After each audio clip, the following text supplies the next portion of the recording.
Welcome to Tear Down These Walls podcast. Here we tear down the walls of silence, shame, and stigma, one story at a time. And for episode 4, I have another cousin of mine, Amy Lynch. Amy, you're very welcome. Thank you. I know you're a little bit nervous. I can see that off you, but I'm so Thank you. nervous. Yeah, and look, it's the same for Ema and Christine. It is a bit nerve-wracking, but you will forget about it in a few minutes. So I suppose we'll kick off, yeah? Yeah. So I sort of start from the beginning with everybody. So if you'd like to say who you are and tell us a little bit about where you're from and what it was like growing up in Sheriff Street. My name is Amy. I'm 40. Grew up in Cheshire with my ma, just me and her. I had a great life. She gave me everything that I needed. She worked like 4 or 5 jobs to get me everything I wanted. Yeah. Um, And I know, like, obviously I know sort of a lot about you, so I'll ask you questions even though I know, but you know sibling name, no, just me and my you. ma. Yeah. Yeah. I remember my ma telling me a story when my dad died. Your ma came to live with us. I think your ma was from the south side. I was up on you. Yeah. Went over to Augustus with your ma, never come back. Yeah. And then they lived together, my ma and my ma. She moved in with us after my dad died, and I know she helped with me. You weren't born then, so she was on her own. And actually, I didn't actually ask you this, but did your ma have any siblings? Or? No. I one brother. One brother. Yeah, and he died a good few years ago. I think I was 11 or something. She wasn't in contact. No, was she? no. Yeah, so yeah, I remember we lived on the top balcony together for a while. I know we used to all move around flat. We lived on the bottom floors, number 4, and then we moved up beside yours. Yeah, we were 74 St. Bridget's. I was 76. Yeah. My ma squatted on number 4 for years. My ma actually squatted in that flat, I think, for a while as well. I remember they used to knock up and my ma would say to me, tell him that I'm not here. And I'd go to the door and say, my ma said she's not here. Yeah, not her. Yeah, I think a few kids used to do that. So I suppose, like, I remember you as a kid, and there's a few things I remember about you. You were always tiny, and I was extremely slim. But you were quite wild. I was an angel. I know. I don't remember that about Amy, but I remember. I think the thing I always remember about you is the way you stood up for yourself. Because I knew it was just you and your ma. Like, I came from a big family on my dad's side, and then I obviously had a couple of siblings, and you weren't originally from there.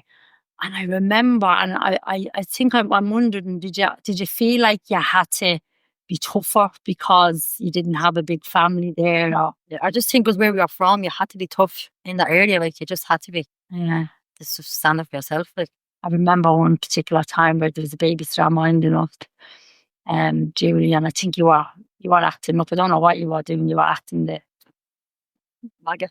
You were going to say something else for yeah. And I remember you standing up to her and trying to give her like clatters or digs or whatever, and she was like, "What's up, oh? What's she at?" And I used to look at you and say, "She has balls of steel. Like, she's not afraid of anyone." You always seemed like you had no stand fear. up to anybody. Like, I wasn't afraid of no one. No, are you still a bit like that? Yeah. Yeah. No, I imagine so. So what was it like in the flats then? Because I know you were a little bit younger than me, and I've shared what it was like for me. What was your experience like growing up in the flats in Sheriff Street? Well, it was great. I used to just love, like, going out, getting into trouble as usual, like playing with friends, going to Jura blocks. I was never allowed into Jura block because I never knew why. Only till a few years later, my ma told me that my dad lived in that block. So I used to wonder why I wasn't allowed in there, but I was allowed into Jura 3 blocks, except for that one.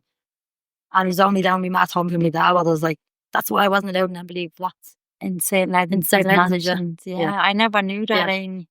So, because I asked you coming down here while you're already talking about that, and was everybody else related to her okay? And you said, yeah, you got on quite well with your that side of the family there as well. So, how old were you when your ma told you about that? I think I remember walking through Sherba and Mads and I was in the street, and we were like, my sister, we constantly kept saying it, so it was quite constantly in my head.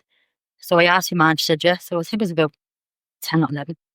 And what was that like for you finding out who your dad was?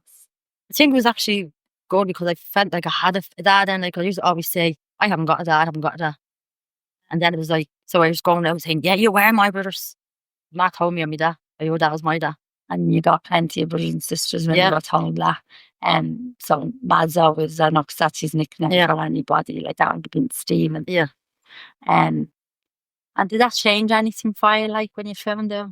Not really, no. Like I was always living with my mom. I never didn't want a relationship with that because Okay. with me siblings I did, but with him I didn't. Because it's just me and my mom. I felt like I would have been betraying her if I had a relationship with him. And how did your ma feel when she told you? Did you just have conversations about it? No, not really. She just used to tell me how she covered him. To ask for the 10 she got a baby. She asked for the tenner. That's a little bit 10 she got a baby. Because I know that was a joke, but that's what she used to say. You know, your mum was quite funny in fairness. She asked for the end of a tenner and she got a baby. Yeah, but look, The dearest end of a 10 she got. Probably the best. Probably, and probably will know it's a funny story. I remember when I found out, and because I always felt close to you. Yeah, it's the same with me. I used to always say that with you, so I always knew there was something with me and you. Like, yeah, it's a weird one. And then I remember start looking at you, and physically, then I could see resemblances of cousins like Ema, particularly. Yeah. And then her auntie, like you'd be very like her as well. You have those high cheekbones, and I know my nana Bowen was always real slim from the photographs I could see, and the stories I'd hear. But yeah, I was like, I wonder if that what it was, that's why we sort of had that little connection. And your ma used to always say to me, "You're any better bad image of that nanny born, the little skinny legs and all." And yeah, no, you really are. The older you're getting, like I can see you even more than me. Yeah. I got the sort of bun head and the round face, but you got the high cheekbones and stuff. But yeah, it must have been, in one way, I imagine you didn't feel so alone because you felt you were part of a family then. And then in another sense, like to be 10 or 11 and told that your dad has lived in the next block of flats, like that's a lot for a kid as well, like, you know, to take that on. Yeah, but I like kind of would actually know him. Like I wouldn't know all the rest of the kids, like, but I couldn't put a face to him. Like my mom saying, "Yeah, he's your dad." I didn't know him. Like, did it make you more curious? When I became about, say, 15, 16, then I started being around him more. So I used to be like around him, like, and did you ever have a conversation with him, Amy, about it? Yeah, but we were kind of always drunk, and it never went anywhere. Okay. Yeah, it was never like sitting there face to face and having it. It'd be like I was back at the house drinking with something, then it'd come up, but it was never. Yeah. Isn't that the thing though? Because I know when I drank, and because we all have these, and one of the reasons, like the stories that we all have as a group down there, like I'm sure every community has them. Yeah. But we do the same. Like me and my ma would always talk about all the stuff, the mad stuff when we got drunk and when we were back in the house at all hours. Like it's the only time we spoke about it. And then when everybody was sober the next day and going to up back to I'm like, nobody talks about it. It's just you said it and that was it. And it was it. But when you were on drugs or when you were drinking, that would be like everyone wants to talk about everything.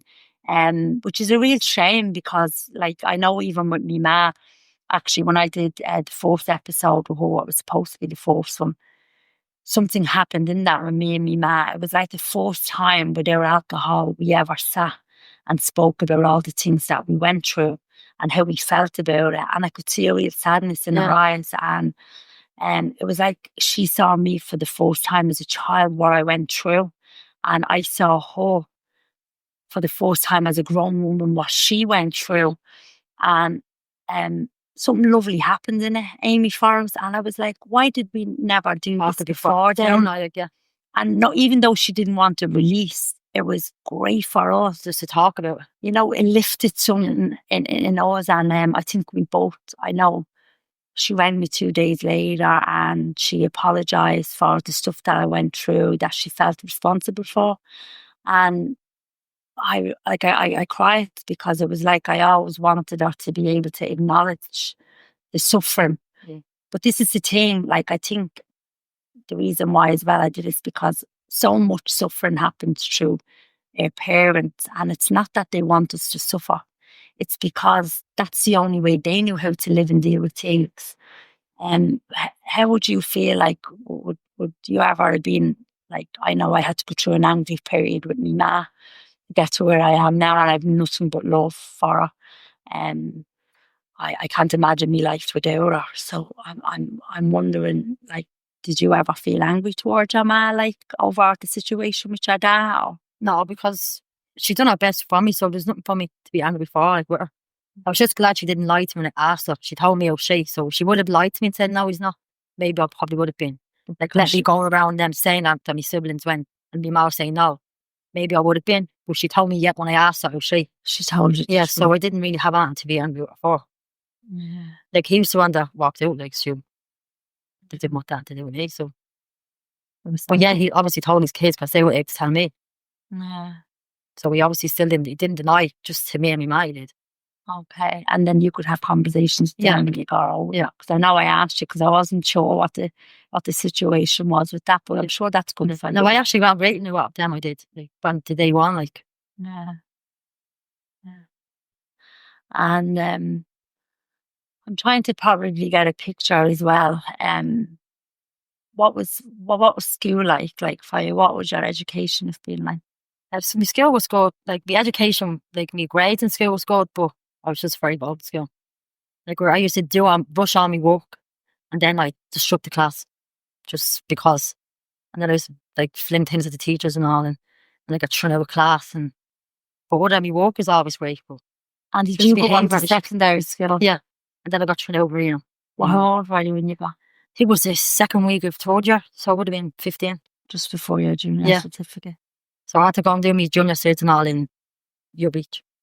And then I had to go to Larkin to do my leaving cert. Oh, I didn't know you actually got your leaving cert as well. You did it up in Larkin? Yeah. From the Beach, so I had to go to Larkin, like, to sit the exams and all, like. And that was just because of your behaviour in school? Just had behavioural issues at school. Just couldn't sit, like, stay easy. Wanted to disrupt the whole class. No, as I said, I do remember times when we were younger, and I would look at you and say, like, you were all a bit mad. Yeah. There's nothing sure down there. But there was this extra little thing with you. It was like you were ready to take on the world. Yeah. Like, I remember even young fellas, like, you're fair known.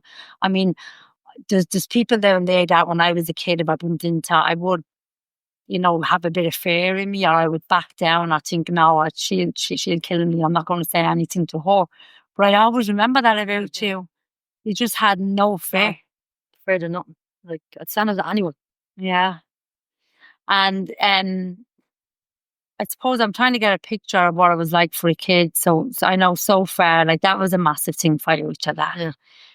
To learn at 10 or 11, and that I was living in the next block. And look, as you said, you didn't hold any anger towards your mum because she told you the truth. And then your school, and I didn't know that you were put out of school. I knew you were problematic in primary school. Every day, but I was on, like, every week I was on half timetables and suspended. And what was that like for you to be always in trouble? I think I just like it, because every day I was going getting into trouble. It never usually made me plan to go into school into trouble, rush me work, and then just start carrying on.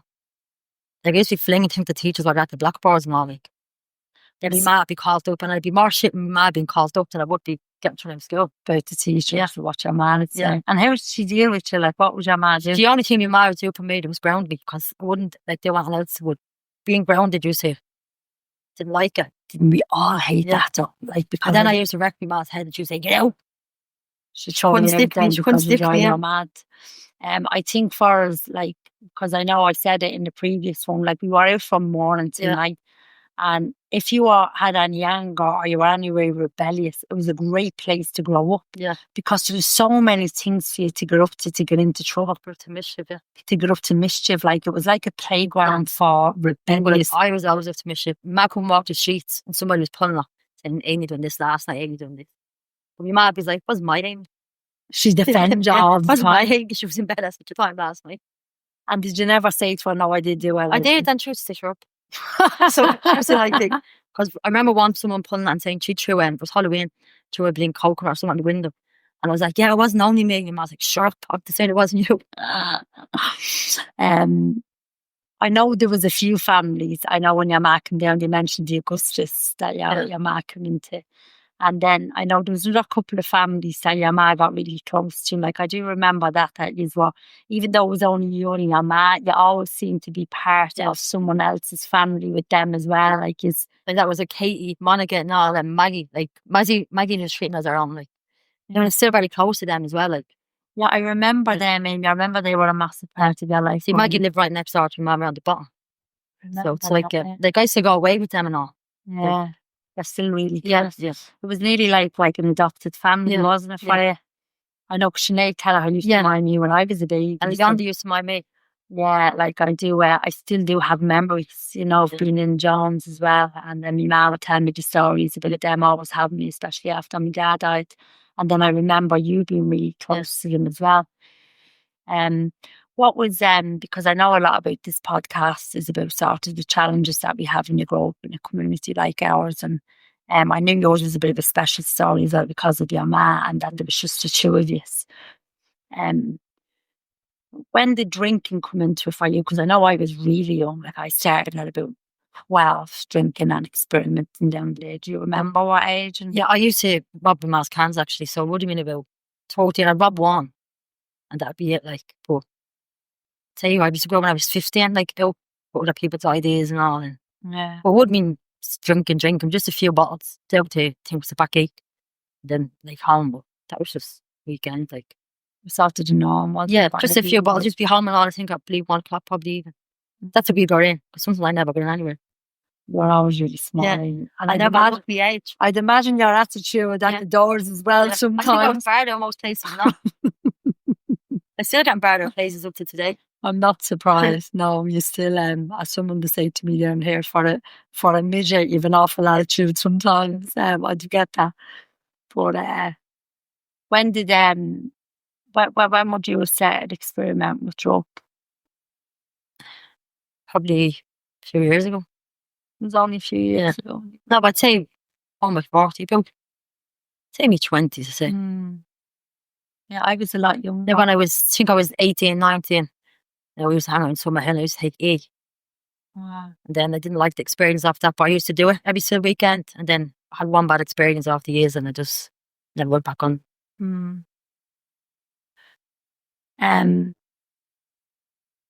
What was it that the drugs did for you? Because I know I'm going to get to a part later on, and I know my own experience, even with drinking, like drinking was like something that really, really chilled me out.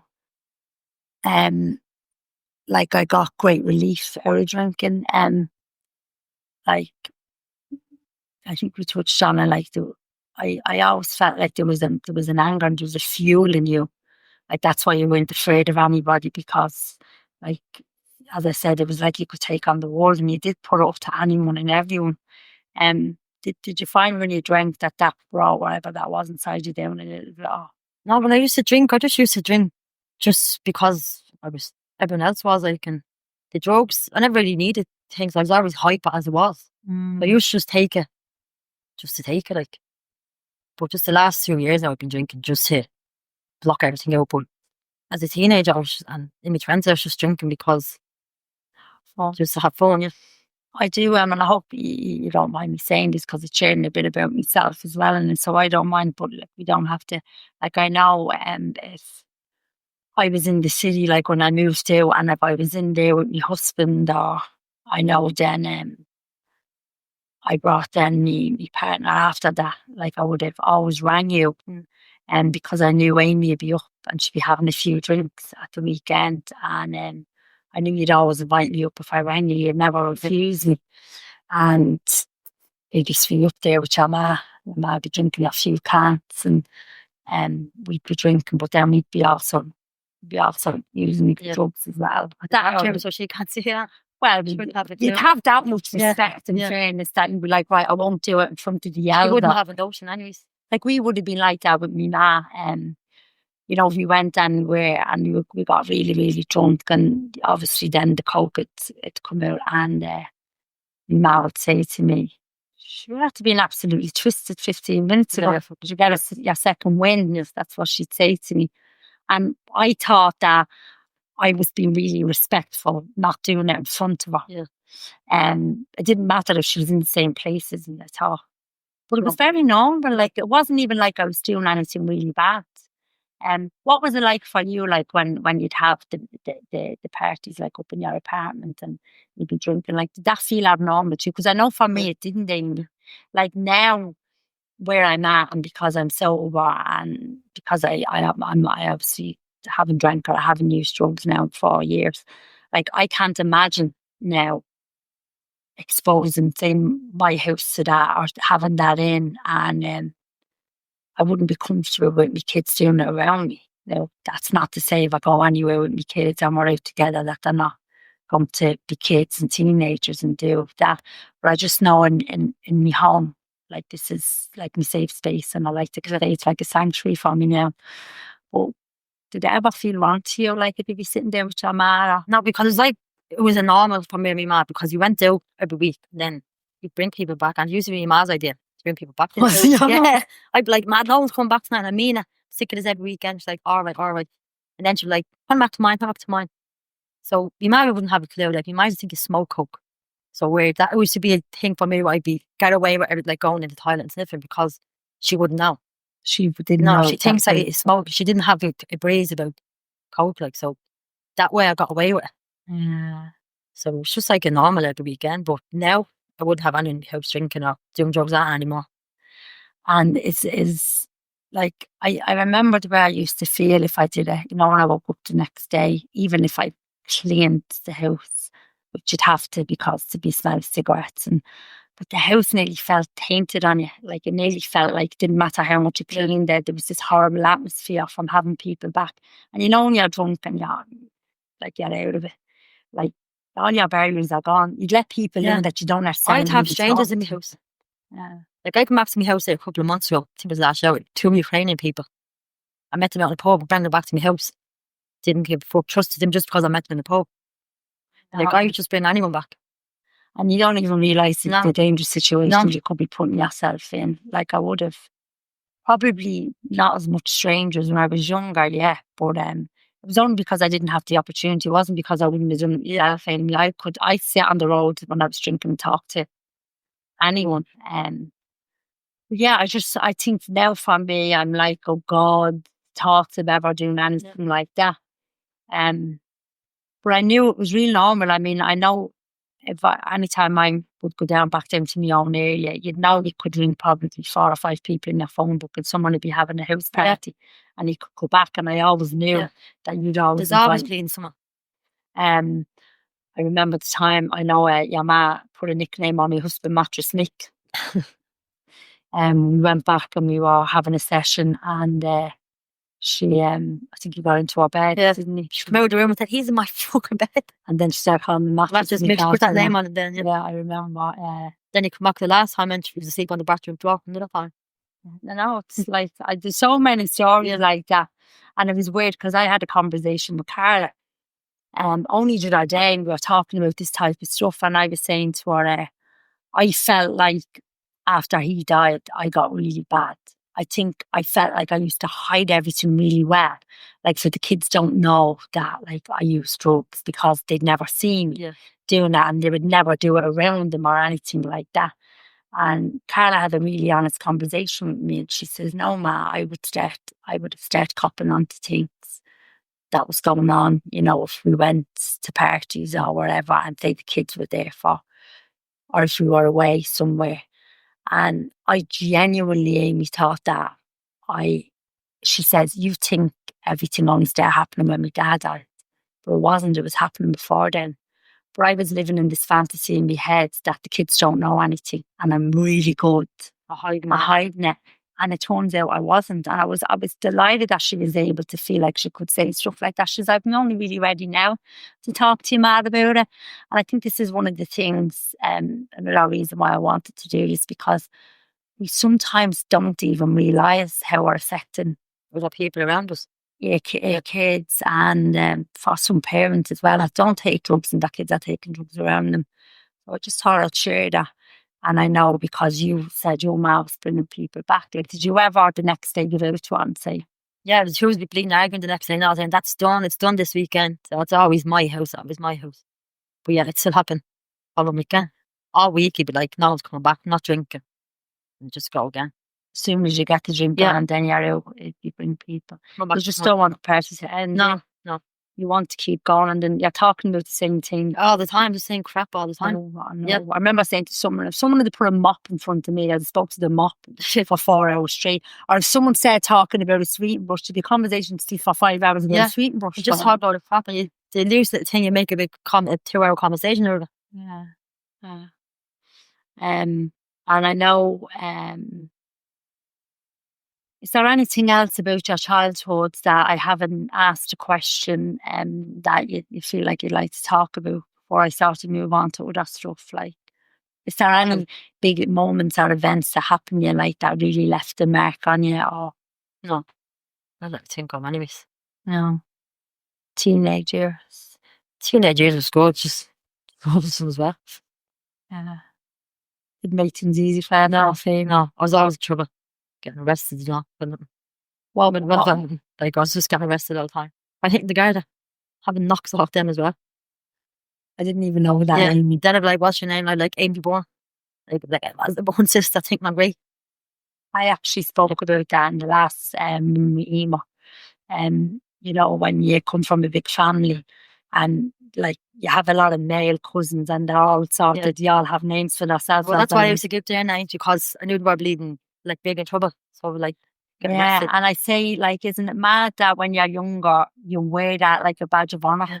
Like you think it's good. Yeah, that one wouldn't say, but like years ago I used to just get pleasure over saying that. When you were younger, Yeah. no, I thought it was really cool to be related to people. I love my family. Like I obviously still do love my family.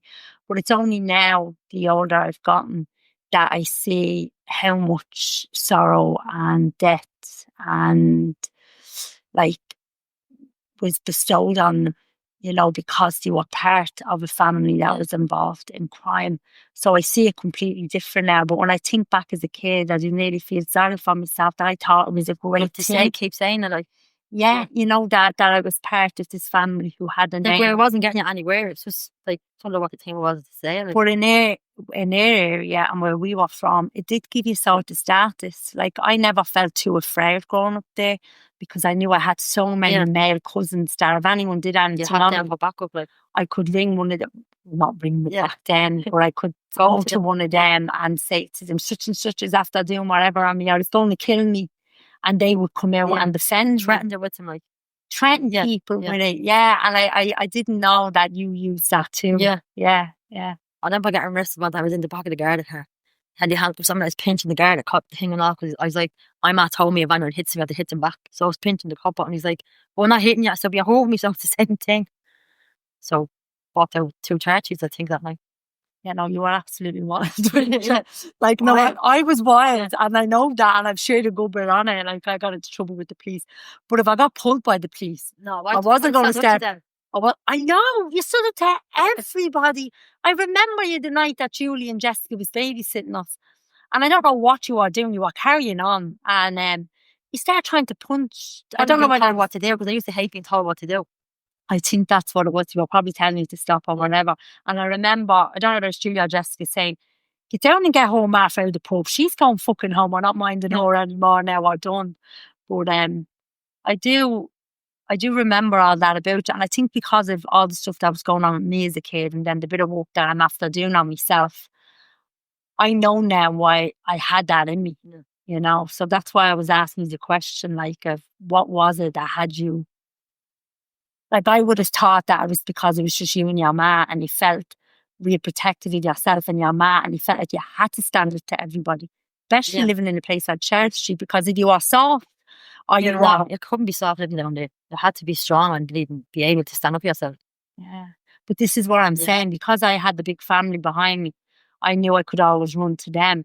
Where I always thought, like, when I started thinking about you when I got older, God, that's why Amy was like that, because it was just her and her ma. Although you slotted into the community and it became part of people's families, like, and I know that you've had so many people, but I thought, did she feel like scared because it was just her and her ma, and she had to put on that front to be real? The thing part of me was that, like, to say me and my ma was on our own, nobody like, they weren't on us. So we had to be like that. Yeah, that So, that was what it's I like a thought. barrier I had up just to say that I'm not afraid of anyone, so he's won't do anything to me. I might not. And that's what I always Yeah. thought. You know, when I thought about it, you'd only think back to people. And like, because I think back to myself as a kid and I thought back of you. And I remember the rage I'd seen you as a kid, the way you'd lash out at people. And I couldn't believe that you're not afraid of anyone. And I thought to myself, it must have been a really scary place at times. And it must have felt a little bit lonely. Now, I don't know whether that's true for you, but that's how I imagined it would have been if it was just me and my ma down there. Yeah. Yeah, right? Yeah. Yeah. Yeah, so we went back there a little bit for a minute. I suppose then we were on past your teenagers and your 20s. You went there, you were thinking normal. Yeah. You Just would like have to been, have fun, like. yeah. When did you feel like you start getting out of hand for you? Just the past 2 years since your ma died. Yeah. Mainly this year. This has been the worst So year. your ma died in 2023. 23. Yeah. And that was sudden for you, Yeah. wasn't it? I remember when I heard it, I was like, it was just horrid on that for years. And I couldn't even really imagine. You know, like sometimes you can put yourself into people's shoes because you've had an experience or you know what it's like. I was like, I can't with Amy because I'm trying to imagine what it'd be like if it was just me and my ma. And then, how old was your ma, Amy? 68. She was only 68. And then I know you went on holiday together. As you said, you had parties in the house together. You did everything together. It was just you and her. I know you had a really close relationship. And I tried to understand what the world looked like for you then after your ma died and how you felt. Do you want to tell us a little bit? I'm still trying to adjust into the life of every man because everything we done was together. Like on the Saturday before she died, we had to get out all day and like that. She brought people back to the house. No, I can't lie. I was bringing her home. She said she wasn't coming with me, so I'm sick of her. Let me need a break. So we actually brought her home, and I was going back around to my friend's house, and I didn't. We ended up staying in my house, but I'm actually glad we did because the next morning I found her dead. Okay. So who was with John? Me, Paula O'Brien, girl that isn't underneath me, and Paula O'Brien's fella. Okay. But we were going to Paula's house, and then Paula ended up getting comfortable on the chair and opening the bottle. So we just stayed here. So if she didn't get comfortable, we would have went to her place, and I would have come back home next morning and obviously found her dead. So I was still there. So you got to spend. Yeah. So that was comforting for you to get. Because I think I would have bet myself up then over it. Like, yeah, you do, don't you? Show like little things like that. So that gave you a little bit of peace. I know, because I know myself, I do know a little bit about like people dying, how you feel, and the first year is a bit of it. What was it like for you after, Amy? Just couldn't believe it. Like I still don't believe in Matt's dead. And then just, I don't know. And I was like, I was riddled in guilt. Next thing, should have checked on her earlier. Should have been at the doctors. Should have. She wasn't in there or anything. No, the year later we got the inquest. She had a coronary heart disease, which she had for 14 years. She didn't know because she wouldn't go to a doctor. She was actually doing the doctors on Tuesday for blood tests and she never got to go. Okay. But when I went to the inquest, they were saying if she got the blood test on the Tuesday, it would have detected it, but it wouldn't have done that because she had it. It was so far gone. Yeah. Is that like blockages in the coronary Islamic heart disease? Something to do with your blood vessels and all that. Okay. Yeah. But for a while, she was limping on her knee. So when I found her dead and all from my knee up, it was all purple. So I don't know whether it happened from there, like, you know. But, yeah. I was like, I should have ran out of the doctor. She wouldn't go because she had no medical card. Then she got the medical card on the Thursday. She died on the Sunday, so she never got to use that. Okay. So what I'm doing was going out to the doctors on the Tuesday. And she died on the Sunday morning. Yeah. But isn't that, don't we do that when someone dies? It was one of the things you think you can change the past and create a new narrative to fix things. But that's not true. That's not how it works. But I remember when I was younger and I used to think about my dad and I used to say, oh, what if I'd fell out of the cot that morning and banged my head? Maybe he wouldn't have went out and did it. And I crucified myself for years with those thoughts, saying, what if when my husband died, we were going to take a trip away and he says to me, do you want to come with me with the kids? And I says to him, no. I said, you go. and you do whatever you have to do, and I'll come back from me and the kids, and then we can just go on a trip. And but I knew better because I had done it for years with other deaths. I came into my head, if I'd have went with him that day, I would have been able to prevent it. And I said to myself, Lisa, don't do this to yourself, because it doesn't matter. He's dead. You cannot change the past no more than you can predict the future. So I let it go really quickly, Amy. I was impressed how quick, because I thought I could crucify myself. I'm already suffering and crucified at the loss of him. And the reason why I'm telling you this is because I hope that that's not where you're at now, 2 years on. I hope you still don't. No, I still do. I'd still like, why not go in instead of sitting down, sitting around bleeding, drinking, taking drugs? I could have went in early and checked it and probably done CPR, ran her back, but she's either 4:30, like I went to her till 12 o'clock in the morning, but then knew it was too late. Where your man went to bed at 12:30 that night. So where she would sleep 3 to 4 hours, and then she would have heard us in the sitting room, be like, up and out. But I was like, leave, I'll call in an hour, call in an hour. And then it was like, it's actually 12:30, I come back in the office with more drink. And I was like, not like, hope you're still awake. I was still asleep and hearing the noise of bottles. And I went there and come back out and I said, my mat's freezing in there. But I knew she was dead, but I just didn't want to say it. Yeah, it was like, then I just ran out of the house, started bleed, boxing the railings and all in the hall and screaming on the road. Shock of it. Yeah. It's look, I always say, Amy, it's a death, and especially finding someone I can imagine, like, will never leave you. But I do know that we can say we could have, like, if hindsight is great. If we knew what was going to happen, wouldn't you put loads of things into place? Yeah. Like, for every small accident you had, for every time you did something stupid that you woke up and regretted, if you knew what you were going to do and how you were going to feel, you wouldn't have done it, Amy. So I think it takes up a lot of mental space when you have them thoughts, because it's happened, it's done.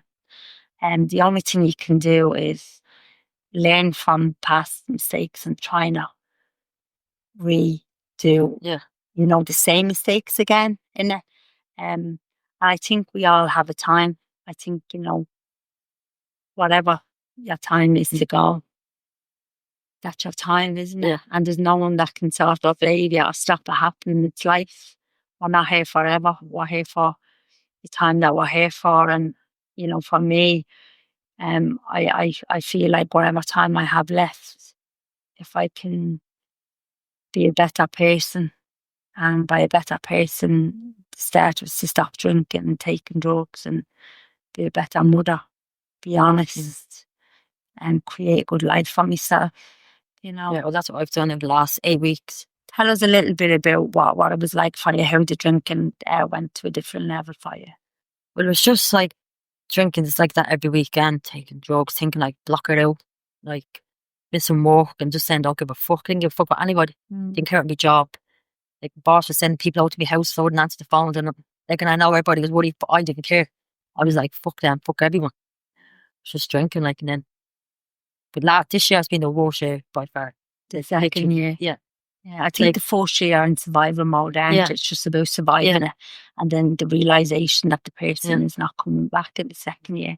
Everybody, I've heard a lot of people say, and then I had the experience of it as well.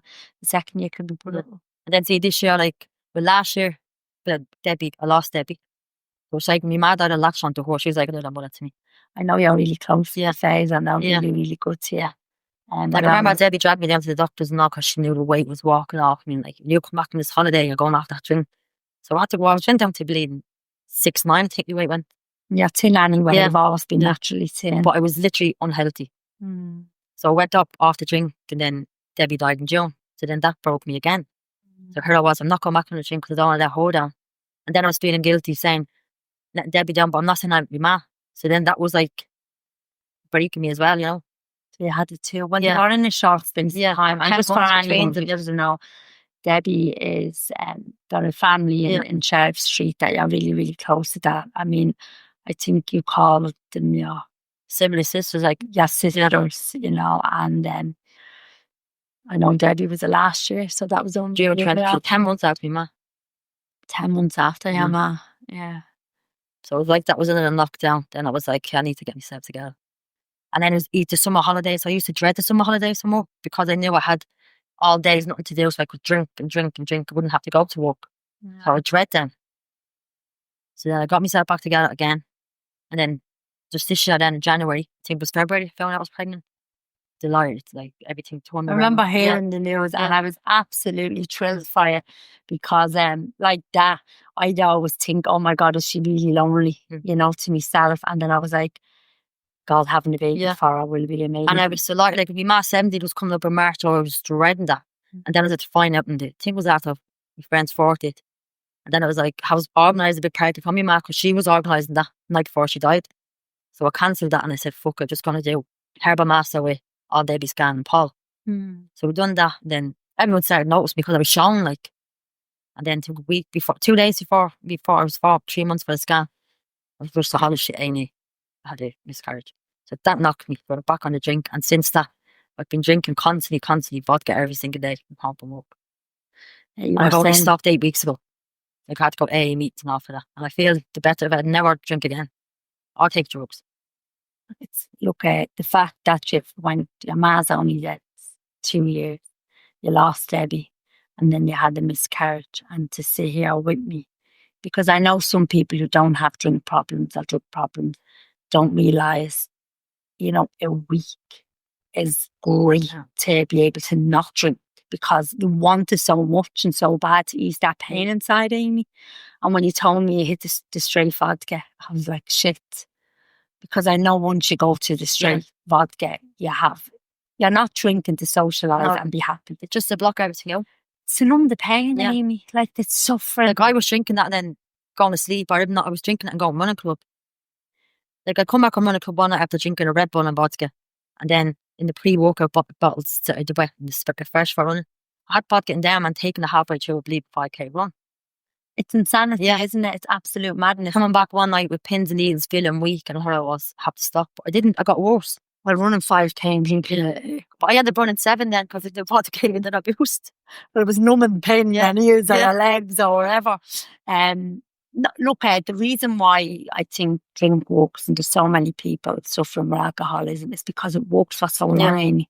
Like you've just described, like, you know, massive things that's happened losing your ma and Debbie and having a miscarriage, and you have this stuff in a bottle, this clear liquid that gives you temporary relief from that pain, the loneliness, the loss, the sadness, the guilt, all those things. It melts it away while you're doing it. But then it gets to the point where you wake up and it's still the same. You still have to face your life. Your eyelids are awakening. And you still have to face it. And the only thing, if you're going to continue to drink, is to keep doing it. But then that comes with its own problems. You're missing work, your relationship. Your health is deteriorating. And your health, and then it comes. So, like that, I was angry. I wanted to kill anyone that looked at me crooked now. But nothing like, even if I was in town, I'm like, you believe looking at the people for no reason, like, just angry at everyone and everything. No, I get that. I used to say I was a real happy drunk, and then I got. Well, I used to be happy drunk, and then just I was looking for trouble all the time. I think it just everything builds up to the point. Then it's like the drink is not even suppressing it anymore. Just this rage inside and this anger that needs to find a way to get out. And I know the running club in Sheriff Street has been fantastic for people like you. And I know I do see it on my social media, and I'll always like it. I think that's such a great outlet for our community around there, because body movement for us and releasing that energy, whether it's anger or rage or sadness, when we do any type of exercise, we get a great release. And it really helps. So it's great that the community has that down there. I know you're a big part of it. And Jennifer is great. She organises it. She's the founder of it. She's the founder of it. It's fantastic that, you know, people like her set something like that, and it's gone so well. So tell me what the last 8, because it's very difficult giving up alcohol. What's the last 8 weeks been like for you? So well, the first 2 weeks I absolutely struggled. Now I did. So it was like, oh my God, I can't do this. So I just kept running out to the house and like be Paul, Casey, Jen, be all there, and they were getting me through everything. Like, you can do it. First AA meeting, I walked out. So you had the fella come back after me, and I'm glad he did. He was assured me that everybody in there is in the same boat, not there to judge. So I stuck it out. Then I went the second week and I actually stood up and told my story. So I was like, I'm actually glad I didn't go and stick this out. And then I finished it last Wednesday. It's got me cert and all, like, and but Well the done. final show was 8 weeks ago. I was had to come back from Spain, and Spain made me worse. Okay. Then come back on a Wednesday, straight back to work Thursday. So like that time from work Thursday, brought back a bottle of gin. So I drank that all on the Thursday. Then Friday went on the gin. Friday, Saturday, Sunday, 3 days without stop. Then got up Monday, went into work and left, and went to the shop, bought another vodka, and then queued the ring up in the house. Woke up, I fell asleep. Then I went down to the doctor. No, I was actually ringing up people to take me in to help me, and no one to help me. You said you rang Vincent. Vincent to sign me in, and he said because I'm not a threat to me or anybody else around me, they wouldn't take me. So I went down to the doctor and I said I might have gone to die of alcohol poisoning or self harm, and it's on use. So he ended up then getting me into that workplace and put me on the Libra tablets to go out to drink and all. But I had to cry and beg, like, and then I had to go and tell my family, and it was a shame. I was afraid to tell. But the hardest part was telling and admitting. And we had this conversation coming down in the car. I says, isn't it mad that there's shame around going and asking for help and saying, I'm in trouble with alcohol and drugs? Whereas the shame is in the drinking a whole bottle of gin and vodka and waking up in your own vomit. Yeah. That's where the shame is, you know, like, because let's face it, that's not great for you no matter what age you are on your own, in your home, to be like that. There is no shame in getting well and having to ring and say, I need help. Yeah. I'm struggling. We are human, Amy. We're human conditions like addiction and anger and sadness and loneliness and like, I really wish that people didn't feel shame with saying, I'm struggling. Yeah. But now I know. Now I say there's actually nothing to be ashamed of, because I told, and there was no judgment off anyone's faces when I was saying it. Never. So then I was in like, those places. why was I be ashamed? It just goes into your head. Yeah, I Shame. think it's been around a long time, but I think times are changing and people are more now high fiving you. Well done, Yeah, that's yeah. great. I heard you're off the So drink. 8 weeks today. Yeah. And Congratulations. I wouldn't go back now. Last weekend and this weekend was 2 tests for me because I had to go to parties which I wasn't going to go. But I went and like I could socialise without drinking. Sure, I mean, So we don't know none. because we've never done it. So I used to say, oh my God, I will not drink. Like, I found it really difficult at the beginning, so I didn't go to things. And if I did, it was for an hour. I think I said coming down the car, even when I slipped on a high heel, like a shoe, Yeah. straight away I was back like with like a glass of wine in my hand, and I couldn't do it. I didn't want anything to represent how I felt when I was drinking. So it took me a long time, like much longer than 8 weeks before I felt comfortable. now I did distance myself from everybody, pull out stuff. Last weekend was the first time I just said it out with Karen, and I was riddling anxiety all day, thinking I'm going to slip on me out. And I didn't. And then Saturday was the first time out with my friends, and I actually had a great time. Like, it just made me realise I don't need drink to socialise anymore. Isn't it? Isn't it mad when you get that realisation? But how would you have known when that's all you did? Yes. That's all I knew. I was going out every weekend, hard as getting drunk, filled with drunk. Yeah. And then to do And it staying up, sober. they'd be probably still up the next day. Like, and then all me bollocks out there. Probably, Amy. Like, yeah. When I went on the session there before I gave her up, I paid them €400 that week for drugs. And that was like a wake-up call for me. That's a whole week. That's why I said a week's wages gone out on drugs. So I said, now it's the time to fucking stop. Yeah. And I think that was the wake-up call for me. And then waking up with my own vomit in the sitting room. That was that was the wake-up call I needed. I think we all have a moment Yes. of But this has been going on every day since April, like vodka. It started off with little bottles of 7-Up, and then I was getting nothing out of that, so I started going straight. Yeah, that's Amy. That's like that's the norm for people that has a problem when you're drinking for the wrong reason. And I don't think you can ever go back, like, you know, to being a normal drinker once you've. No, I don't. I stepped. can't see myself going back drinking because I'm afraid if I drink, I'll end up back in the same situation. So that's the fear I'm going to have all the time. So I don't want to drink again. But isn't it waking up like after being out and being able to do whatever that day? This is what I would say to people. There's only one thing that I can't do, and that's pick up a drink, because I know what it takes away from me. I'm not a great person. I don't do the right thing. I'm not a good mother. I'm not a good sister. I'm not a good friend. So if the one thing I have to do for the rest of my life is not pick up a drink, to have all those other things in my life, well, I'm really good with that now. Yeah. Now, I know, like, I have 4 years, but even to hear you say that after 8 weeks, and I met you and you come down and you're so fresh looking and you look really and that's, well. and everyone says to me, oh, like, you look great, you're glowing. And like, that's great to hear. And people saying, I'm proud of you. That gives you the extra boost That's that you want. Yeah. to encourage one Yeah. another, you know, because it's hard. Yeah, Amy. it really is. Like, When you grow up and you've been doing the same thing your whole life, and that's where your fun is, that's how you socialize.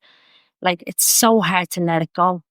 You know, I always say, like, letting go of a bad thing is as hard as letting go of a good thing, you know, when you have it in your life for so long. So I'm really proud of you. I'm all for the women. thanks. You know, I really am. And look at, and I've said it before, the reason why I wanted to do this is because I know there's so many women that suffers the way I have suffered, and that has addiction problems and suffers from alcoholism.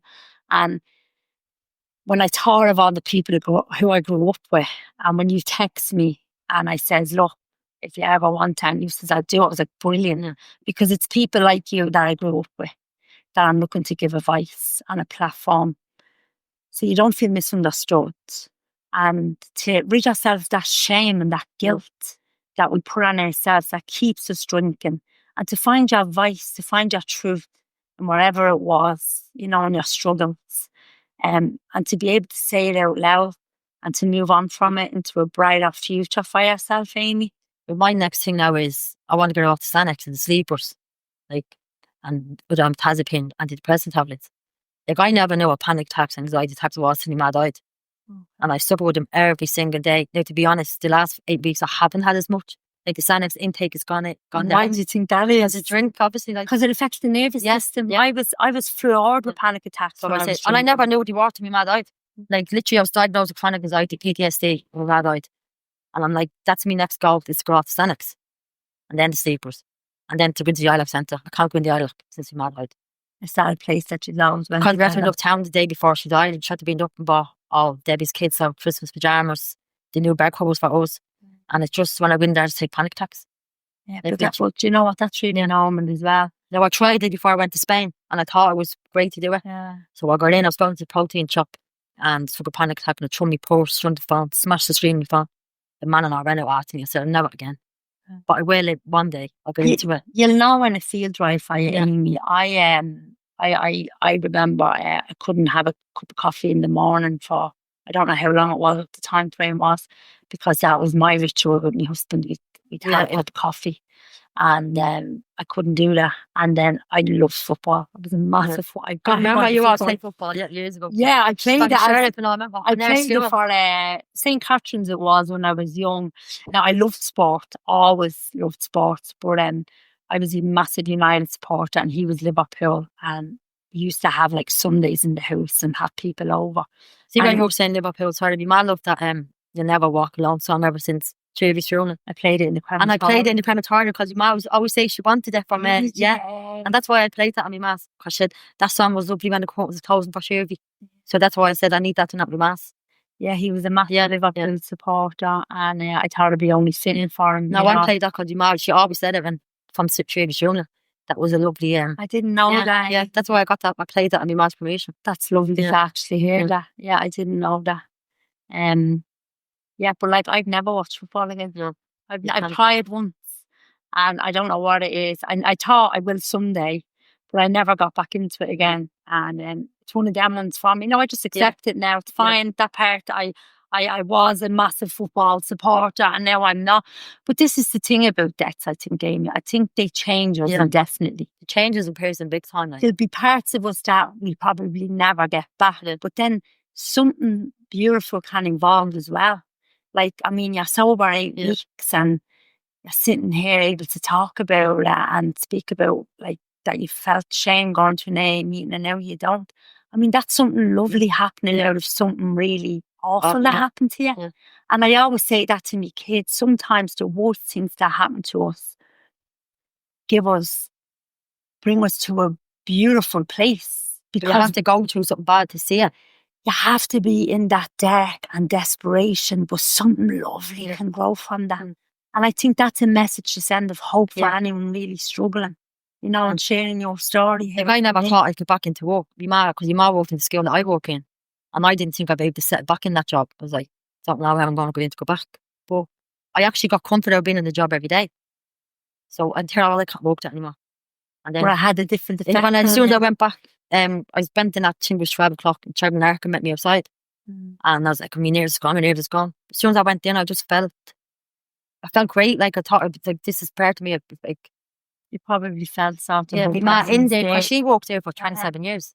So it was like, Trisha was the lollipop woman. Yeah. I have to say this because your ma's second name, people called that Trisha Parrot. Yeah. And I used to think Parrot was your ma's second name. Because she repeats herself all the time. I had to ask me ma, and because she, when especially with a few drinks and that, she'd keep on repeating herself. And then I have to say, your nickname then was Budgie. And then we used to call no, this Imagine Ellie the Canary. Jamie Riley, I have to put that name on the. Because it was only Emer says to me, I hear Budgie is going down to do a podcast. Yeah, I met her last week. And I hadn't heard anyone call you Budgie in ages. But don't look at there's some very funny stories. And my ma's writing a book on the stories of her, the things she wrote to. Oh, sure. I remember my ma telling a story about her. Hood and Mary Augusta used to kill one another. And my ma and Mary had the same dresses, these blue dresses they bought. They got a chance over something like that years ago when people used to go to Jeff Hall. And Mary got all done up in hers and they had long hair, they had long hair. And your ma was after seeing Mary in the dress and her hair all blow dried. And your ma went in and squashed herself into my ma's identical dress and did her hair the same as Mary's and walked out. And Mary was like, if you don't take her off yet, I'm going to absolutely kill you. But like loads of stories like that, funny stories with your ma. She had done that thing where she liked grabbing men by the ball. And then flashing that hits. She was notorious for it. I remember when she did it to Sheriff. It was like he was traumatised. Traumatised? Well, in fairness, he's not like Chad little. Of course, he was big enough. But I remember my ma said when your dad died, she just came out with it. She said, I'm fucking raging. I never got to grab him by the balls. That was that thing at the funeral. I know my ma was telling me as well one time, she was in with your ma. And your ma had a blazer in the wardrobe, but Eddie had money or something in it.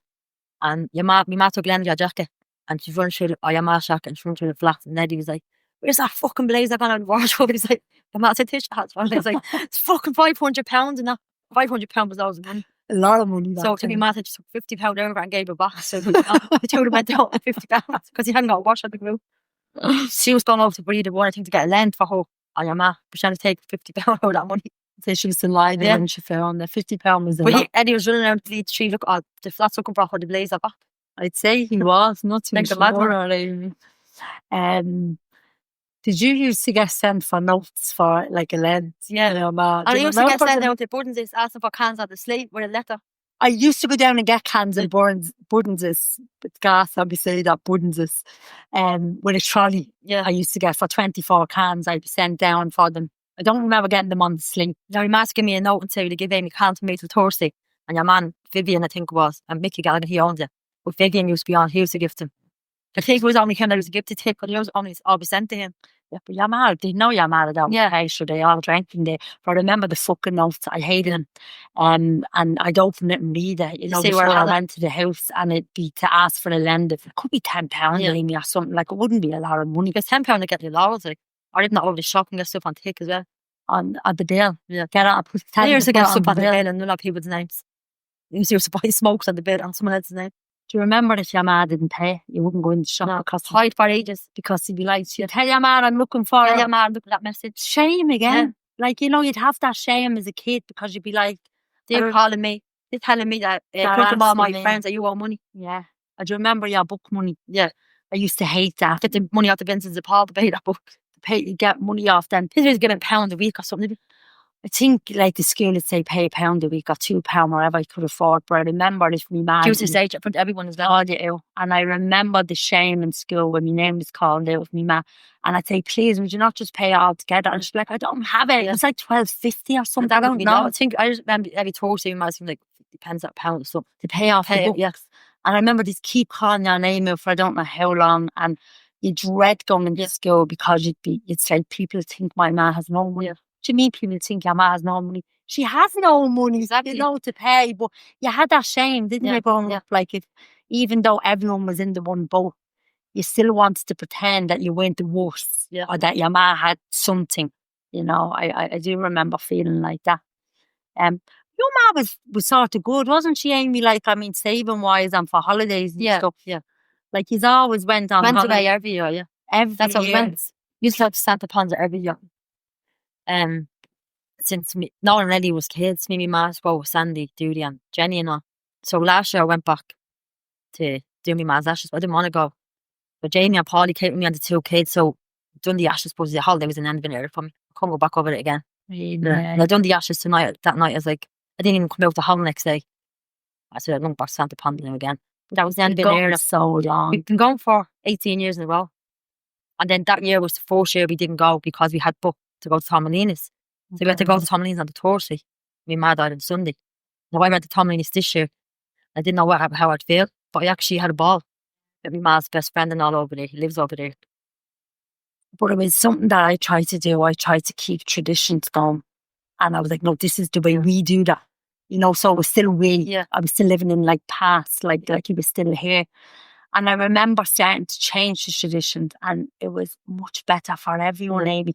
I remember when it was Shave's birthday, I was still getting cake and sitting doing the dinner for everyone, for the family.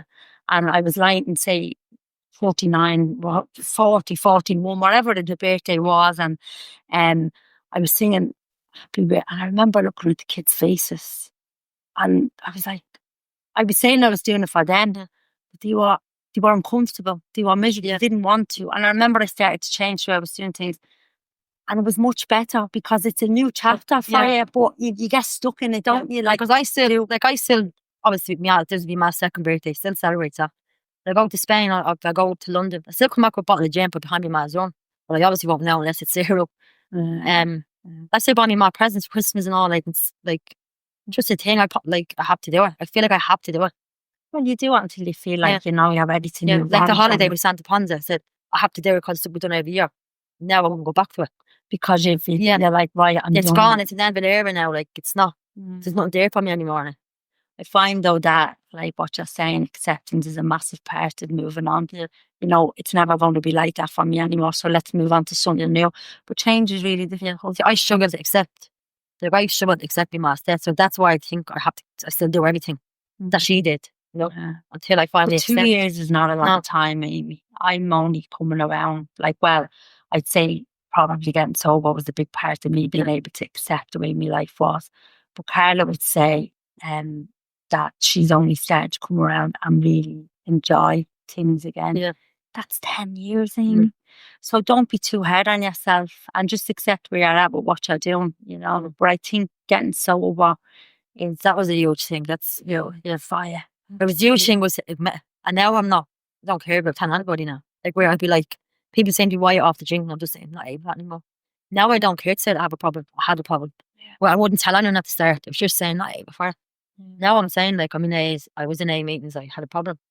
Like, isn't it great though to be able to be so? It's part of me past, and it was part of who I was, and I had to overcome it. But you know what, Amy? Everyone knew with us. Like, you're hiding it unknown. You think you're hiding it. You know, like maybe to strangers that only half know you. But like, the closest people around you knew. Like, I remember my friend Nicola, who, and I know you've great friends as well, like that really helped you after your ma died. And my friend Nicola would have been massively, you know, supportive to me. And she has seen me being absolutely mad after he died, you know, really drunk, really. And I remember I was after being out, say it was a Saturday night, and I rang her on the Sunday and I went to her house and I brought drugs with me and I got more drunk, and she would have been looking at me but never judged me, never said to me, are you after being drinking, or are you after being taking drugs or anything? She was always just able to accept me where I was at. For who you were. For who I was. And I remember going to sleep, and so that's been 2 days at it, like for nearly 48 hours. And I woke up and my heart was thumping in my chest. I had the shakes, and she was after waking up before me. Usually I'd wake up first and I'd go to her drinks cabinet and I'd swallow quick straight into because she always had, our drinks cabinet is like, if you're an alcoholic, it's the best drinks cabinet in the world. And there's all sorts of everything there. And I'd be looking to, how do you have that here? Because if I had it, it'd be gone, it'd be dry. And I remember I was like, shit, she's in the kitchen. I can't get a sneaky one. And I says to her, can you pour me a tequila? And she just gave me a look and she took a glass out from me and she poured it. And she says to me, you're gone again. And I says to her, I'm fucked. And it was probably a couple of months before I went into my second treatment centre. But I remember the sadness in her pouring me the drink. She didn't want to do it, but she knew you needed it. I was in a state, you know, and I just wanted to have that one drink to be able to go home because I was like, I'm not going to wait to get from here, from our town. I was living in East Fall at the time. But yeah, when I think back to that, like you needed the function, but I'm real sad at even how sad I was. And like, Jesus Christ, there I am, a mother of 3 children, asking for a tequila. Like, just to function, like, just to function. And I remember the way she looked at me. It wasn't that she was angry or, it was just pure sadness. It was nearly like it looked like my friend is gone. Yeah. She's gone. Losing it, yeah. You know, but, you do lose yourself because I lost myself and now I'm only finding myself back again. I'm not fully found, but I will get there. It's a process, saying it takes time. And I think what you're doing now is like, I mean, you're giving yourself the greatest gift. That's what I describe again. So I have given myself the greatest gift in this lifetime from me with the stuff that's happened in the last 4 years for me and the way I've been able to turn me thinking around and then in behaviour. And I've all these things going on like college and work and other little side things. And to be able to do this and sit with people and to be honest and share my own experience and in turn then you're honest with me. And I'm learning new things about people. And I would have said, I know Amy, because we all think we know each other growing up in the flat. But even growing up really closely with someone, you still don't know what's going on inside. And I thought, what if we start telling people what's happening inside and the challenges? What would be your biggest challenge in getting sober, like, and getting well? Tell us like a little bit what would be the hardest thing for you. Like so for you getting sober, like would it be being around other people who drink where you live, and would it be just all the stuff that's going on inside? It was all the things that's going on inside because I bottled everything up since you met. I wouldn't talk with Anne. The only place I talk about it was the therapist. Like I wouldn't talk to anyone close to me. Where my friends is real close to me, always there for me, my family, but I just wouldn't open up. So that was what got me drinking the way I was. Just say, this is kind of the first time I've actually spoke. And I'm looking at you, and I always look into people's eyes here because we're sitting in really close proximity. And every person who's sat with me, I can see, you know, the sadness and talking about the stuff. But I'm looking at how relaxed you are now from when you first walked in. And I don't think I've ever seen you. No, what did I say earlier on? I'm getting giddy. But when you get giddy, you get giddy. You have that born, don't stop gene in you. But I don't think I've ever seen you sitting as calm and changed woman. And talking the way you're talking to me right now, and I feel really relaxed now compared to when we started because I get real agitated. I just get nervous, and because I don't know, like I haven't spoke to you like this. I've never spoke like this. This is the thing about doing this. It was always true drink that we'd be around each other, like that we'd be around each other talking absolutely shy. We never actually had heart-to-heart conversations like this. No. And to get a little insight into your internal world, like today, I just there's something in it and sharing it, isn't there? Well, I get it. Anyone I've sat with, I get that. This can only be good. It can only be a good thing for people. Like almost the buzz for everyone. Yeah, well, it gives everyone getting their stories out as well. Like, because it's difficult, isn't it, to talk about stuff.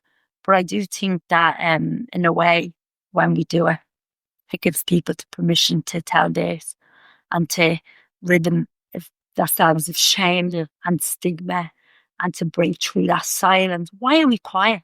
I don't know. Why do we keep all this stuff in? And it's just only harming us. It's only making us worse. Like, because you're bottling it all up inside. So to have the freedom of expression. And knowing you have people there that will listen to you and stuff, and you still don't say that. And like I had loads of people, like, and they just still wouldn't open up. Because little bits I'd say, and then I'd shut down. We don't want to burden. That's what I think. I don't want to be other people's problems. Like people, everyone has problems, and I don't want to be. But you know what's gas? You are that problem when you're behaving and drinking the way you are. You become that problem Yeah, anyway. because I worry what is she like? Shanda drink. Like, people who love you and care about you. And it's only now that I see that what I put all them through. Like, yeah, but you don't do it intentionally. You know, you really don't. Like, I've had this with me, Ma. Like, I know that she didn't set out to cause me any hurt. I certainly didn't set out to cause my kids hurt, but I did do that. I did, because I couldn't fix what was wrong with me inside. And as I said, when we have all this unresolved stuff, we end up, the kids fall victim to our behaviours that we can't solve. You can't see it. No, you can't see it when you're in it. Yeah. But when you come out of it, then you have to be able to sit with yourself and the things that you've done. And that is hard when you get sober. That really is. Is there anything else that we didn't touch on that you'd like to talk about? That you want to get off your chest, that maybe I didn't ask and you want to talk? I don't think of. No. What's your future? What's your hopes for the future? And my hopes is to live a happy life and never drink again. And I want to do a few more courses. Like, I want to be education. Yeah, like I'm working the autistic unit as an SNA, but I only have level 5, so I want to go higher. What's the next level 5? Probably 7. 7. I think the 7's only coming out. Yeah. And that's achievable and possible for you now. Hopefully now I'm going to study, I want to drive. I've been saying that years and I haven't done it, so now I'm going to do it. Yeah. So you have like a future plan for yourself and things. So I said, I'm going to start studying the test, so hopefully after Christmas, the automatic car will me go all on with you. Do you know what? I even said to my sister, just get into an automatic. I said, like, look, years ago it was hard to buy the automatics because we were more manual, but now everyone's in automatics. It's much easier, you know. And I ask people, I always ask from the shop for it, but it was great to see it today, and I was so happy that you wanted to do this, because it's for people like you who grew up in the flats and who had all the challenges and who struggled in education. Christine's was big on that as well.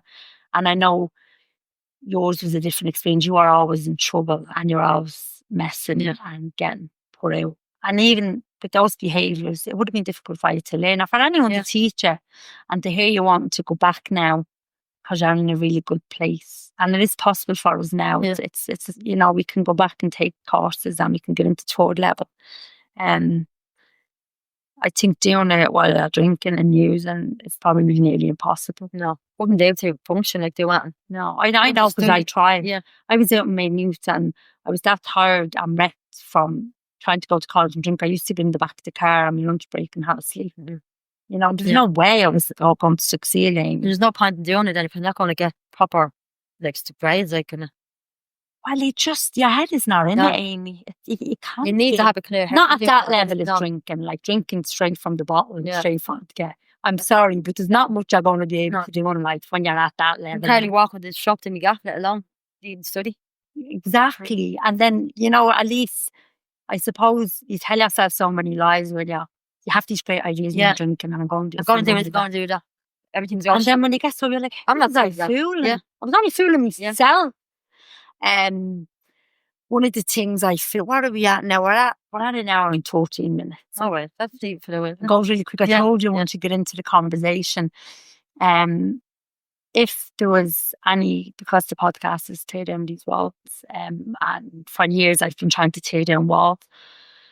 Most of the walls was inside me, you know, so removing addiction and shame and stigma and working on all the childhood sort of traumas and stuff that happened, was tearing down the walls for me into being able to sit and be honest and share my experience. If you could tear down any wall for yourself, internally or externally, what wall would that be? What do you think prevented you from becoming who you really want to be? I think it's just being in denial, like constantly in denial. Yeah, constantly in denial, and just the heartache. Like they would just block, Barry was just constantly put up on me with that. Like anytime I was trying to do it, I'd be like, the in denial, I can't, the acceptance. And then I'd have the heartache, like just Yeah, no, I think I know where you're going with that. It's to, if you don't want, you want to tear down the wall, say denial. Well, it doesn't that mean that you have to be okay with your now and accept your reality Yeah. of how things are for you today. Isn't if This is what's hard. It's hard for me to accept. Like accept some days I'd be like, nice. oh yeah, I can accept it. And then I'm like, no, I'm not. I refuse to accept it. So your thing is to not live in denial. Yeah. But denial is a stage of grief, Amy. And I think we need to allow ourselves to go through those stages. But I think if it's prolonged for a long time, then we need to probably talk to someone and say, look, me mad is dead 5 years and I'm still in denial that she's dead. I think that's when it becomes Like a barrier. a barrier for you, because then you can't move on because you can't accept. So I think that's a really, really, really good wall to want to tear down for us all, because I think we can all live in a lot of denial about a lot of things in life. So yeah, I really get that. How are you feeling now? Feel good. Do you feel good? Yeah. That's good. You look I thought I would be like, stop for a minute, but no, I feel good. You look so relaxed in all the years. So I know you I know you your whole life. And I don't think I've ever seen you looking as relaxed and as calm as you look. And it was great to get to know you all over again, because I don't see it. We only used to speak through alcohol. That's it. Fueled sessions. And to sit with you sober, and for you to be sober and have this conversation, and it gets me. I get really excited about that. You know, people want to get well, and people from the community where I came from is rooting for themselves now, and is willing to share their story. So thank you so much. Thank you for having me. No, it wouldn't be possible without people like you want to come. Nobody wants to hear my story over and over and over again. So look, we'll end it there. Is there anything else? No, we can always come back and do more. We check in when you're further on. But Amy, thank you so much. It was a pleasure, and I wish you all the best in your recovery. And you know where I am. You have my number. I'll give you a hug. Thank you. Thanks, Amy. Thank you.